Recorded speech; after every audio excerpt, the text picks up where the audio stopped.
शरद पवारांच्या राष्ट्रवादी आणि अजित पवारांच्या राष्ट्रवादीचे विलीनीकरण होणार असल्याच्या चर्चांना अखेर अजित पवारांनी पूर्णविराम दिलाय। पुण्यातल्या पत्रकार परिषदेमध्ये ते बोलत होते। दोन्ही राष्ट्रवादीचे विलीनीकरण होणार नसल्याचं अजित पवारांनी स्पष्ट केलंय। तसंच सुप्रिया सुळे या इंडिया आघाडीमध्येच राहणार असून त्या केंद्रामध्ये मंत्री होणार नाहीत असंही अजित पवारांनी स्पष्ट केलंय। नगर परिषद निवडणुकांपाठोपाठ महापालिकेच्या निवडणुकीतही दोन्ही राष्ट्रवादी एकत्र आल्यानं दोन्ही राष्ट्रवादीच्या विलीनीकरणाच्या चर्चांना गेल्या अनेक दिवसांपासून उधाण आलेलं होतं। पिंपरी चिंचवडमध्ये अजित पवारांच्या राष्ट्रवादीच्या बॅनरवरील शरद पवारांच्या फोटोमुळेही या चर्चांना आणखीनच हवा मिळालेली होती। तसंच अजित पवारांकडून शरद पवारांचं सातत्यानं होणारं कौतुकही या चर्चेमध्ये आणखीनच भर घालणारं होतं। मात्र आता खुद्द अजित पवारांनी या सगळ्या चर्चांना पूर्णविराम दिलाय। सुप्रिया सुळे केंद्र सरकारमध्ये मंत्री होणार का असं तुमच्या सूत्रांच्या माहितीनुसार आलंय का? नाही, प्रश्नच येत नाही। ते काय युपीए मध्ये ना,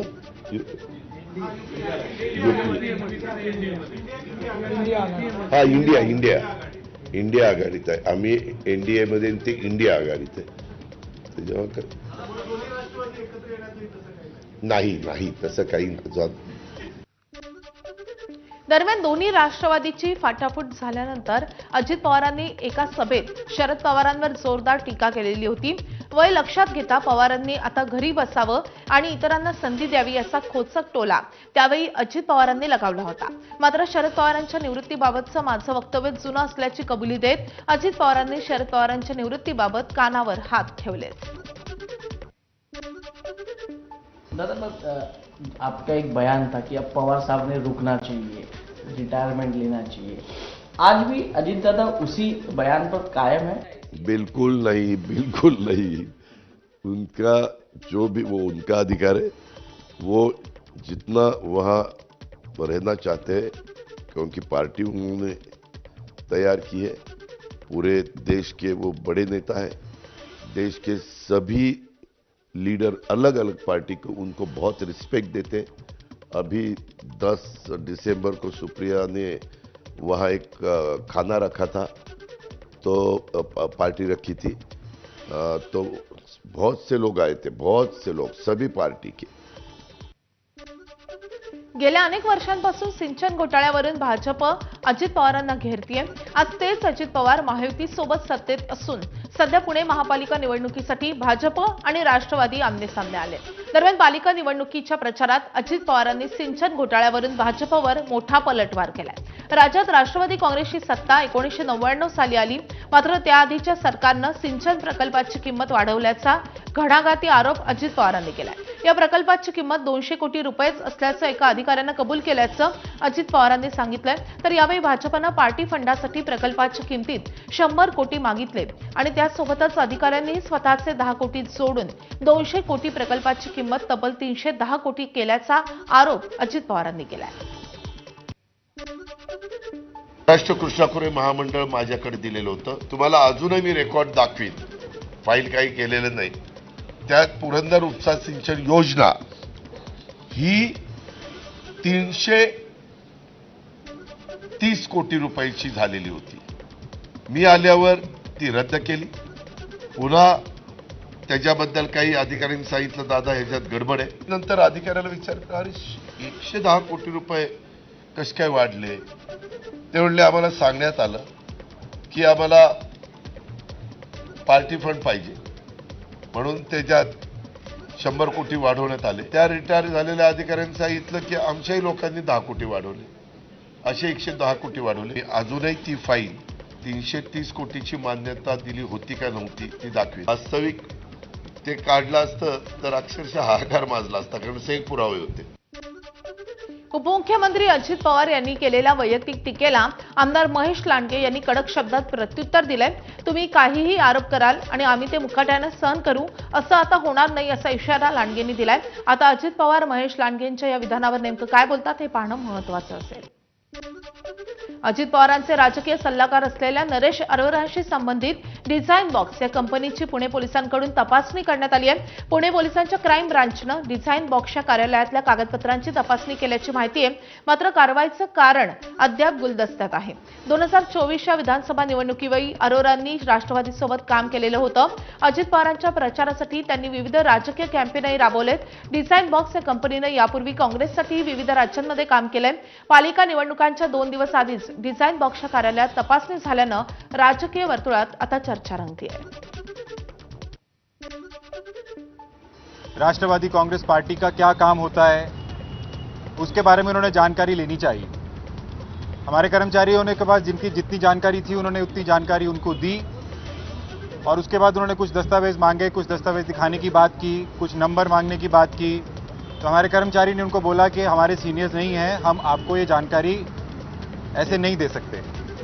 उसके बाद हमारे कर्मचारी संदीप ने उनसे पूछने की कोशिश की कि आप कहाँ से हैं, आप अपना परिचय दीजिए। तो उस पर उन्होंने अपने आप को क्राइम ब्रांच से बताया, अपना नाम भी उन्होंने बताया।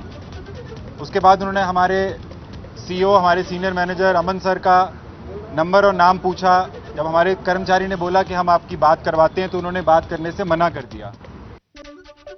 जिल्हा परिषद आणि पंचायत समितीच्या निवडणुकांची अखेर घोषणा झाली आहे। 5 फेब्रुवारीला मतदान तर 7 फेब्रुवारीला मतमोजणी होणार असल्याची माहिती निवडणूक आयुक्त दिनेश वाघमारे यांनी दिली आहे। दरम्यान 12 जिल्हा परिषदा आणि 145 पंचायत समित्यांसाठी या निवडणुका होत आहेत। यामध्ये कोकणातील रायगड, रत्नागिरी, सिंधुदुर्ग, मराठवाड्यातील लातूर, छत्रपती संभाजीनगर, परभणी, धाराशिव तर पश्चिम महाराष्ट्रातलं सोलापूर, कोल्हापूर, पुणे, सातारा, सांगली याचा समावेश आहे। दरम्यान स्थानिक स्वराज्य संस्थांमधील आरक्षण मर्यादा 50% वर गेलेल्या जिल्हा परिषदांची निवडणूक दुसऱ्या टप्प्यामध्ये घेतली जाईल। अंतिम उमेदवारांची यादी 27 जानेवारी 2026। मतदानाचा दिनांक 5 फेब्रुवारी 2026 सकाळी 7:30 ते सायंकाळी 5:30 वाजेपर्यंत। मतदानाचा दिनांक 5 फेब्रुवारी 2026 सकाळी 7:30 ते सायंकाळी 5:30 वाजेपर्यंत। मतमोजणीचा दिनांक 7 फेब्रुवारी 2026 सकाळी 10 वाजेपासून। राज्य निवडणूक आयोगाचा आणखी एक निर्णय वादग्रस्त ठरण्याची शक्यता आहे। प्रचाराची मुदत संपल्यानंतरही उमेदवारांना घरोघरी जाऊन प्रचार करता येणार आहे, मात्र राजकीय पक्षांना पत्रकं वाटून प्रचार करता येणार नाही। निवडणूक आयोगाच्या या निर्णयानं नव्या वादाला तोंड फुटण्याची शक्यता आहे। प्रचाराच्या शेवटच्या दिवशी पुण्यात भाजपाकडून जोरदार शक्तीप्रदर्शन करण्यात आले। प्रभाग क्रमांक 38 मधून अश्विनी चिंदे, संदीप बेलदरे, राणी भोसले, प्रतिभा चोरगे, व्यंकोजी खोपडे या भाजपाकडून महापालिका लढवत आहेत। कात्रज, बालाजीनगरच्या उमेदवारांसाठी मुरलीधर मोहोळ यांच्या रॅलीचं आयोजन करण्यात आलेलं होतं। पुण्यातल्या प्रभाग क्रमांक 38 बालाजीनगर कात्रज भागात डॉक्टर सुचेता सचिन भालेराव अपक्ष म्हणून निवडणूक लढवतात। डॉक्टर सुचेता यांना जनतेचा मोठा पाठिंबा मिळत असल्याचं पाहायला मिळालं। डॉक्टर सुचेता यांनी जनतेच्या समस्या सोडवणार असल्याचं म्हटलंय। बिनविरोध निवडून आलेल्या नगरसेवकांच्या विरोधात मनसे नेते अविनाश जाधव यांनी मुंबई उच्च न्यायालयामध्ये याचिका दाखल केली आहे। या प्रकरणी आज तातडीची सुनावणी होणार आहे। मुख्य न्यायमूर्तींच्या खंडपीठासमोर या याचिकेवर सुनावणी पार पडेल। या याचिकेच्या माध्यमातून जे नगरसेवक बिनविरोध निवडून आलेले आहेत त्यांच्यावर स्थगिती देण्यात यावी आणि जोपर्यंत सुनावणी पूर्ण होत नाही तोपर्यंत स्थगिती कायम ठेवण्यात यावी अशी मागणी करण्यात आली आहे। राज्याचे माजी मंत्री आणि भाजपचे ज्येष्ठ नेते सुधीर मुनगंटीवार यांनी सध्याच्या राजकीय आणि प्रशासकीय परिस्थितीवर भाष्य करताना अधिकाऱ्यांच्या कार्यावर नाराजी व्यक्त केली आहे। काही अधिकारी असे असतात की सरकार बदललं की त्यांची निष्ठा बदलते आणि ते केवळ समजगिरी करण्यात मग्न असतात अशा शब्दात त्यांनी अधिकाऱ्यांना सुनावलंय। उपमुख्यमंत्री अजित पवार यांनी पार्टी फंडासाठी टेंडरचे रेट वाढवले असा एकनाथ खडसेंनी दावा केल्यानंतर राजकीय वर्तुळात नवा वाद पेटलाय। यावर तत्कालीन जलसंपदा मंत्र्यांनी अजित पवारांच्या भूमिकेवर प्रश्नचिन्ह उपस्थित करत हा सिंचन घोटाळ्यावरून लक्ष भरकटवण्याचा प्रयत्न असल्याचं म्हटलंय। प्रचाराच्या शेवटच्या टप्प्यात मुख्यमंत्री देवेंद्र फडणवीसांनी वरळीमधल्या बीडीडी चाळीमधल्या रहिवाशांशी संवाद साधलाय. वरळीवासियांसोबत गप्पा मारत त्यांच्या समस्या आणि अपेक्षा मुख्यमंत्र्यांनी जाणून घेतल्यात. या भेटीबद्दल बीडीडीच्या रहिवाशांनी मुख्यमंत्र्यांचे आभार मानले.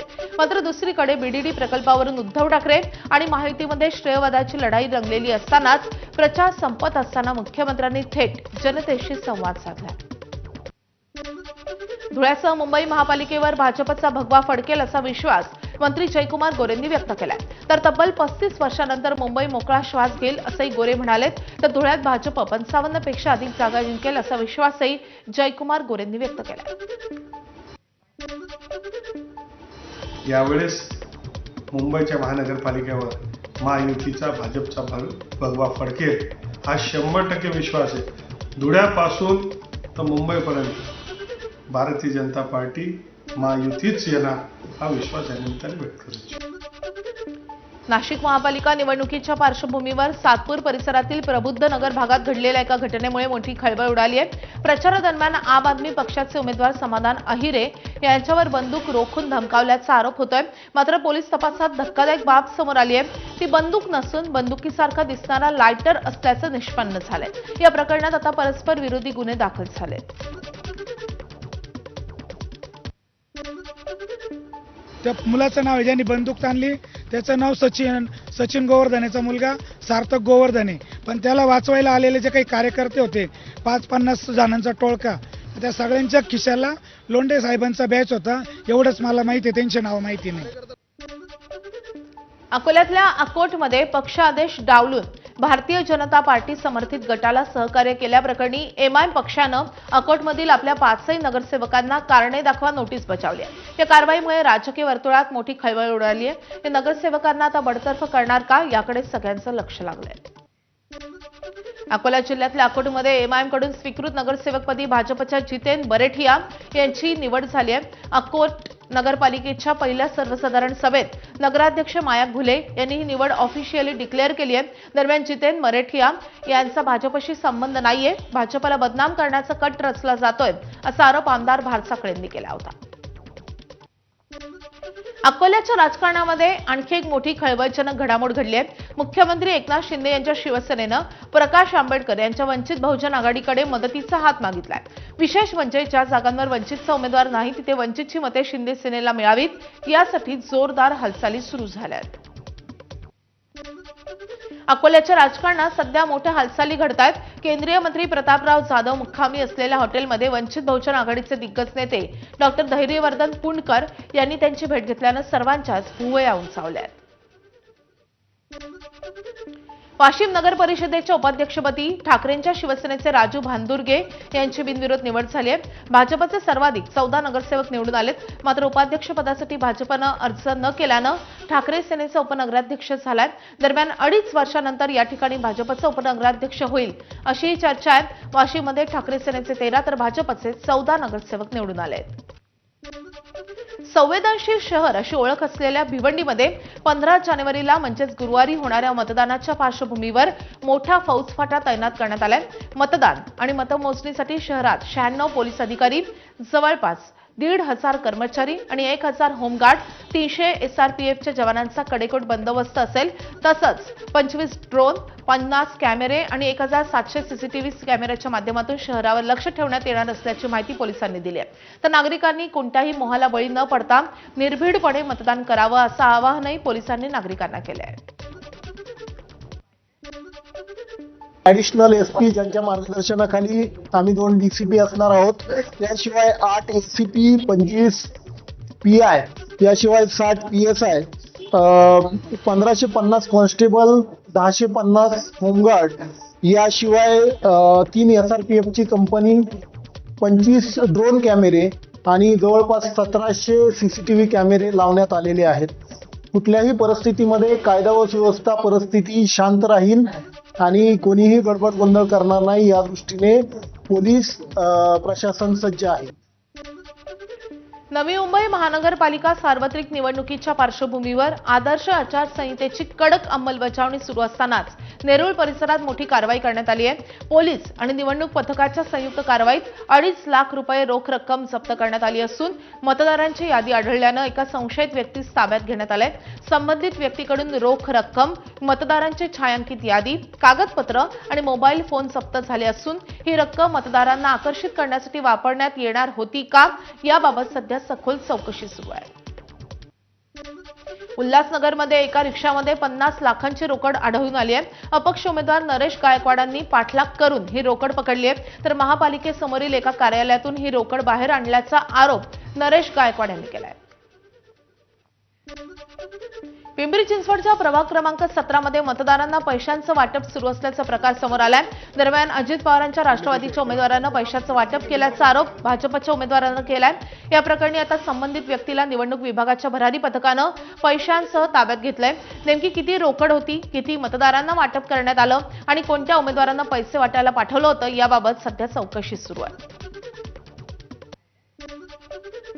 15 तारखेला पिंपरी चिंचवड महानगरपालिकेच्या सार्वत्रिक निवडणुकीचं मतदान आहे आणि आज प्रभाग क्रमांक 17 मध्ये राष्ट्रवादी काँग्रेसच्या उमेदवारांना त्यांच्या कार्यकर्त्यांनी पैसे वाटताना या ठिकाणी आम्ही पकडलेले आहे आणि एफएसटी पथक आणि पोलीस प्रशासनाला देखील या ठिकाणी आम्ही बोलवलेलं आहे आणि पैसे त्यांना रंगेहात या ठिकाणी पकडलेले आहे। राष्ट्रवादीची मुजुरी, राष्ट्रवादीचा पैशाचा माज आणि त्यांची दहशत करण्याचा प्रयत्न या माध्यमातून दिसलेला आहे आणि भयभीत वातावरण करण्याचा राष्ट्रवादी काँग्रेसचा या ठिकाणी प्रयत्न दिसतोय।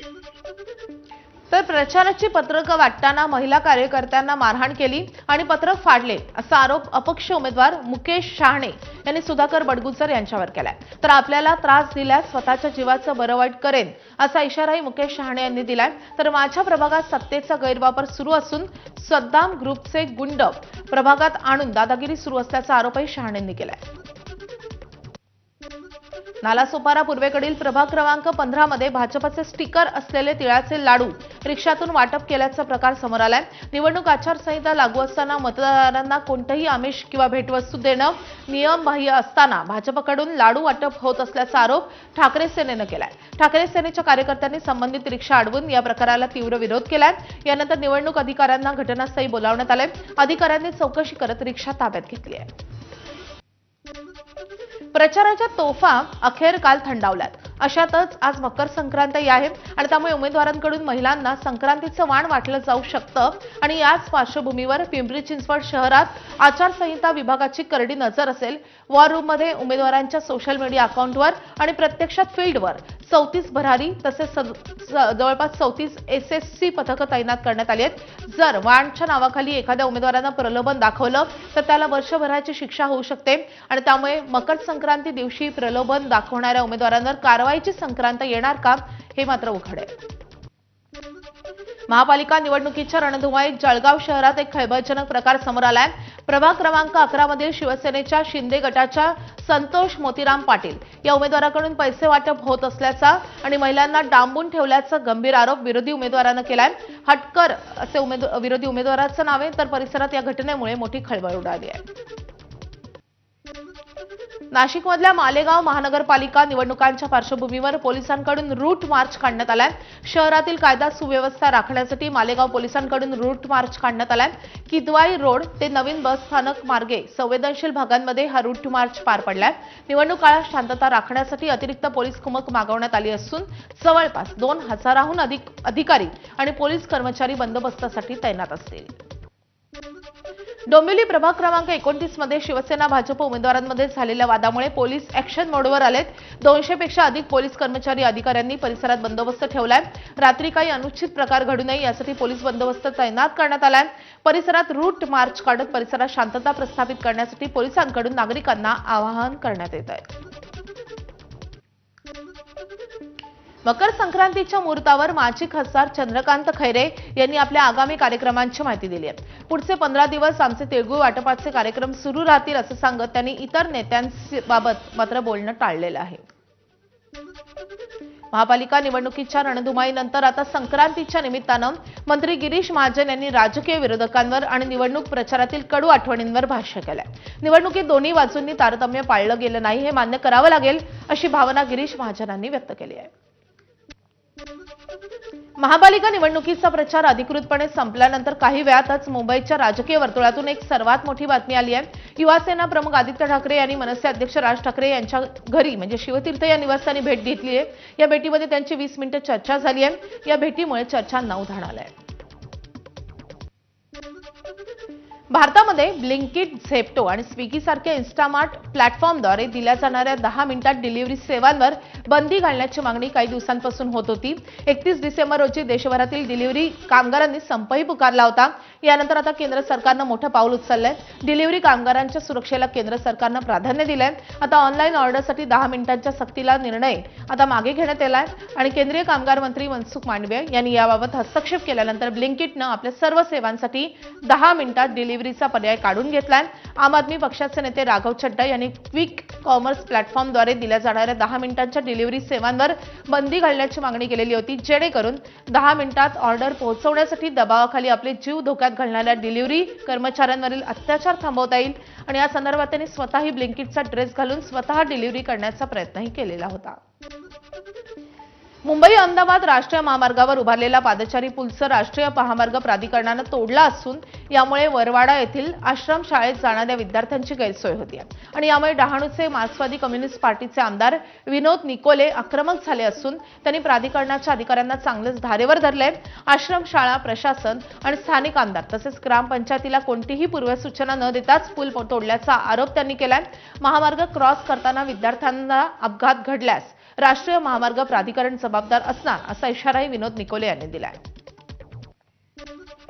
अंडरवर्ल्ड गँगस्टर अबू सालेम याला 14 दिवसांचा आपत्कालीन पॅरोल देण्यास राज्य सरकारनं विरोध दर्शवलाय। सालेम हा आंतरराष्ट्रीय गुन्हेगार असल्यानं एवढ्या कालावधीचा पॅरोल शक्य नसल्याची भूमिका सरकारनं मांडली आहे। मात्र पोलीस संरक्षणात केवळ 2 दिवसांचा पॅरोल देता येईल आणि त्याचा खर्च सालेमलाच करावा लागेल असंही सरकारचं म्हणणं आहे। दरम्यान 14 दिवसांच्या पॅरोलबाबतच्या चिंतेवर शपथपत्राद्वारे उत्तर देण्याचे आदेश मुंबई उच्च न्यायालयानं आता राज्य सरकारला दिलेत। सालेमच्या वकिलांनी 2 दिवसात आझमगडला जाऊन परत येणं शक्य नसल्याचं स्पष्ट केलंय। यवतमाळच्या आर्णी तालुक्यातल्या शेंदूरसरीमध्ये 27,397 जणांची बोगस जन्म नोंदणी झाल्याचं समोर आलंय। ग्रामपंचायतीचा CRS लॉगिन सॉफ्टवेअर हॅक करून ही नोंदणी झाली आहे। या प्रकरणी आता आणखी 3 अटक करण्यात आली आहे। या बोगस प्रमाणपत्रांसाठी एका व्यक्तीकडून 800 ते 1000 रुपये प्रति दाखला याप्रमाणे पैसे घेतल्याची माहिती पोलिसांना मिळाली आहे। आतापर्यंत उत्तर प्रदेश, बिहार आणि बारामतीतून आरोपींना अटक झाली आहे। वाशिमच्या मंगरुळपीरमध्ये कृषी अधिकाऱ्यांना शेतकऱ्याला मारहाण केली आहे। फळबागेच्या मस्टरचे पैसे मिळाले नाहीत म्हणून शेतकरी ऋषिकेश पवार यांनी जिल्हा कृषी कार्यालयाकडे तक्रार केली होती। यानंतर तालुका कृषी अधिकारी सचिन कांबळे हे गोगरी गावामध्ये आले असता त्यांनी या शेतकऱ्याला चपलानं मारहाण केली आहे। तर मारहाणीबाबत विचारले असता व्हिडिओ काढणाऱ्या व्यक्तीनं महिला कर्मचारीची छेड काढली आणि मला जातीवाचक शिवीगाळ केली असं म्हणत अधिकाऱ्यांना स्वतःचाच बचावाचा केविलवाना प्रयत्न केलाय। चाळीसगाव तालुक्यातल्या हिरापूर गावाजवळ भरधाव ट्रकनं दुचाकीस्वाराला जोरदार धडक दिली आहे। या अपघातात 3 जागीच मृत्यू झालाय। मृतांमध्ये 2 सख्ख्या भावांचा समावेश आहे। त्यांच्या कुटुंबियांवर शोककळा पसरली आहे। चाळीसगाव नांदगाव रस्त्यावर हा अपघात झालाय। या अपघातानंतर आयश या चालकावर आता गुन्हा दाखल झालाय। अपघातानंतर संतप्त ग्रामस्थांनी जळगाव चांदवड राष्ट्रीय महामार्गावर रास्ता रोको केलाय। यावेळी मोठी वाहतूक कोंडी झाली होती।